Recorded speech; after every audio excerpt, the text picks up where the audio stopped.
Good morning students. प्यारे बच्चों, मैं आज आपको सेक्शंस ऑफ सॉलिड में जो प्रॉब्लम कराऊंगा वो कोन का, किसका, कोन का। तो कोन कैसा होता है, इस तरीके का होता है। देखिए, उसको बेस होता है जो कि राउंड होता है। कैसा होता है, राउंड, सर्कुलर, और ये टिप पे मिला हुआ रहता है। ठीक है,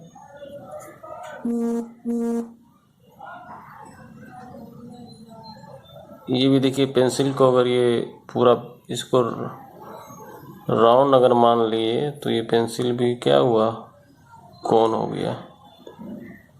पेंसिल भी क्या हो गया, कोन हो गया।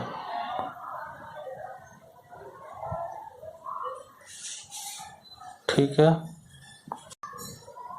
इस तरह पेन का भी ये टिप यहाँ से यहाँ वाला पार्ट भी कोन हुआ। तो कोन को राउंड बेस होगा, एक्सिस होगा जिसके सेंटर से पास करेगा। जैसे कि इसमें ये पेंसिल का जो नोब है ये होगी आपको इसका एक्सिस। तो आप कोन के बारे में समझ गए होंगे। यहाँ से यहाँ कोन हो, ये जो रिफिल है वो हो गया उसका एक्सिस। ठीक है, तो कोन को भी मुझे कट करना है। इस तरह से कट करना पड़ेगा या ऐसे कि जितना एंगल दिया हुआ रहेगा उसके हिसाब से कट करेंगे। इस तरह से कट करना पड़ेगा, इस तरह जो भी एंगल दिया हुआ उसी हिसाब से कट करेंगे। A cone of diameter of base 45 mm and axis 50 mm long is resting on its base on the HP. It is cut by a sectional plane perpendicular to the axis of the cone and bisecting the axis. Draw its sectional plane of the cone. कटे हुए हिस्से को दिखाना है। तो कटे हुए हिस्से में होगा sectional top view, sectional front view और ट्रू शेप। और आपको जानना है सेक्शनल फ्रंट व्यू और sectional top view, true shape नहीं बताएंगे। कोन के बारे में दिया हुआ है, कोन डायमीटर 45 mm, उसका रेडियस हो जाएगा 22.5 mm, एक्सिस लेंथ 50 mm जो उसका हाइट हो जाएगा। Base is on the HP, ये बताएगा कि अब जैसे कि कोन है उसको किसी तरीके से भी रखिएगा,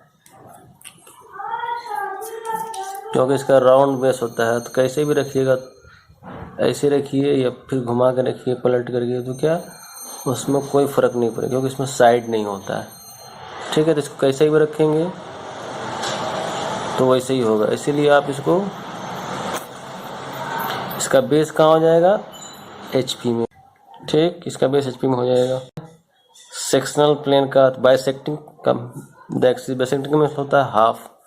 क्या होता है, हाफ, यानी 50 दिया हुआ है तो 25 पे कट करेंगे। Perpendicular of the axis of the cone, perpendicular of the axis of the कोन मतलब हुआ बिल्कुल उसके कोन से परपेंडिकुलरली कट करना है।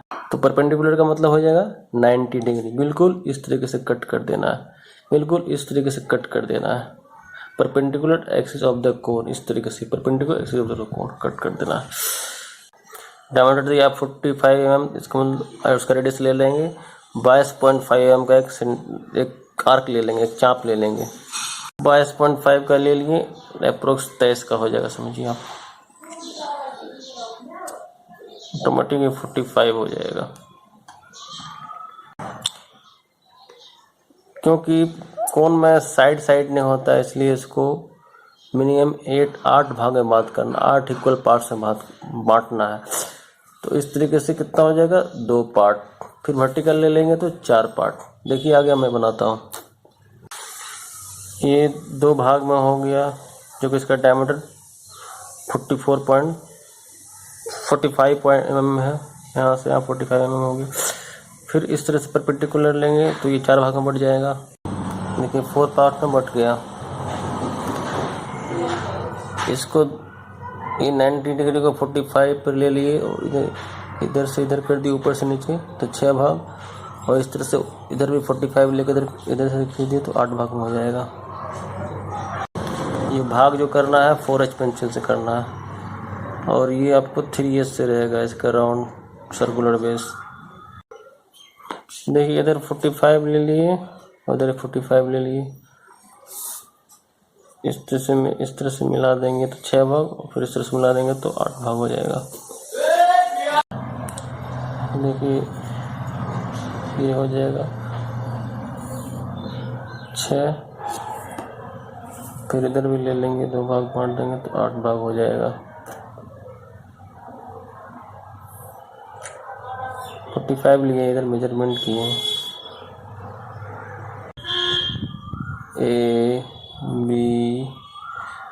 ABCDEFGH। अब आप नीचे से देखेंगे ये पॉइंट दिखाई पड़ेगा, ABCDE दिखाई पड़ेगा, ये सेंटर पॉइंट नहीं दिखाई देगा, और ये ढक जाएगा इससे, ये इससे ढक जाएगा इसलिए नहीं दिखाई पड़ेगा। तो ए को प्रोजेक्ट किया यहाँ तक, BH होते हुए प्रोजेक्ट कर जाएगा। तो B के लिए रेगुलर लाइन पहले तो प्रोजेक्ट कर लें, B सब के लिए ABCDEFGH के लिए प्रोजेक्ट करेंगे एक्सिस तक। देखिए A के लिए प्रोजेक्ट करेंगे इसलिए BCDEFGH के लिए हो जाएगा, B और H एक साथ हो जाएगा, CG एक साथ हो जाएगा, DF एक साथ हो जाएगा, और E का अलग कर लेंगे।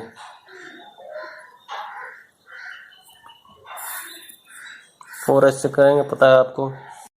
एक्सिस तक सबको प्रोजेक्ट कर दिए। अब पता है जो दिखाई देगा उसके लिए रेगुलर लाइन, और जो दिखाई नहीं देगा उसके लिए डॉटेड लाइन। तो B तो दिखाई दे रहा है लेकिन H नहीं दिखाई दे रहा है, तो नहीं दिखाने वाला लाइन पर दिखाने वाला लाइन चढ़ जाएगा तो क्या हो जाएगा, अब डॉटेड लाइन भी रेगुलर हो जाएगा। इसी तरह से H भी रेगुलर होगा, F भी रेगुलर होगा, और G भी रेगुलर होगा, क्योंकि H पर B चढ़ जाएगा, G पर C का लाइन क्रॉस करके चला जाएगा, और F पर D का लाइन क्रॉस करके चला जाएगा, इसलिए सारे लाइन हो गए रेगुलर कंटिन्यूअस। देखिए इसका एक्सेस लाइन 50 है, इसलिए 50 मेजरमेंट कर लिए हैं, ठीक है। सारे का नाम भी लिख दिया। अब A को O से मिलाएंगे, O डैश से, A डैश को B डैश से, डैश को O से मिलाएंगे, D डैश F डैश को O से मिलाएंगे, O डैश से मिलाएंगे, E डैश को O डैश से मिलाएंगे। तो कौन का इस तरीके से होता है, सारे ऊपर जाके सेंटर से मिलेंगे, एक्सिस से मिलेंगे, और आपको इसमें साइड नहीं होता इसलिए साइड नहीं है। ये इस तरह से मिला दिए हैं, A को B को H को मिलाएंगे, उस तरह से DF और ये मिलाएंगे, E को मिलाएंगे। यहाँ तक सॉलिड का काम कर चुके हैं। अब सेक्शन ऑफ सॉलिड में काटना है, बाइसेक्टिंग और सेक्शन। बाइसेक्टिंग मतलब होता है आधा, 50 का आधा 25 यहाँ पे आ जाएगा। परपेंडिकुलर बिल्कुल इस तरीके से कट करना है, बिल्कुल 25 परपेंडिकुलर है, इसलिए इस तरीके से आप दिखा दीजिए।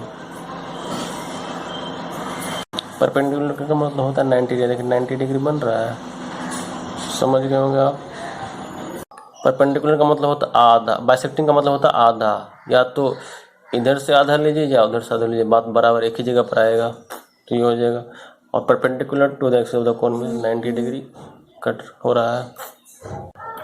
अब देखिए O डैश A डैश को इस जगह पे काट रहा है, O डैश B डैश को इस जगह पे काट रहा है, और O डैश A डैश को भी इसी जगह पे काट रहा है, O डैश D डैश को इस जगह पे काट रहा है, O डैश F डैश को भी इसी जगह पे काट रहा है, O डैश E डैश को इस जगह पे काट रहा है, ठीक है। अब आप प्रोजेक्ट करेंगे, O डैश A डैश है तो O लाइन तक करेंगे। देखिए इस तरीके से कीजिए,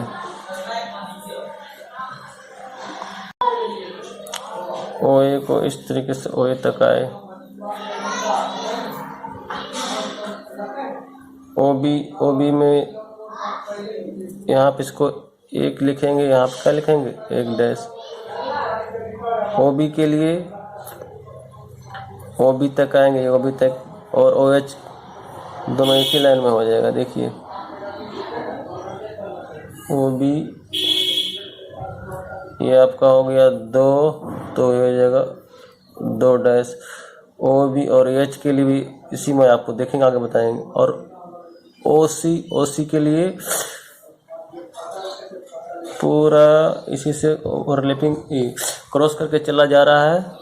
तो इसका करेंगे आप यहाँ से इधर बढ़ाएंगे OA तक ले जाएंगे, O डैश से डैश तक। यहाँ पे लिखेंगे M और फ्रंट में वो डैश लिखेंगे। इसी को प्रोजेक्ट करके यहाँ आया है।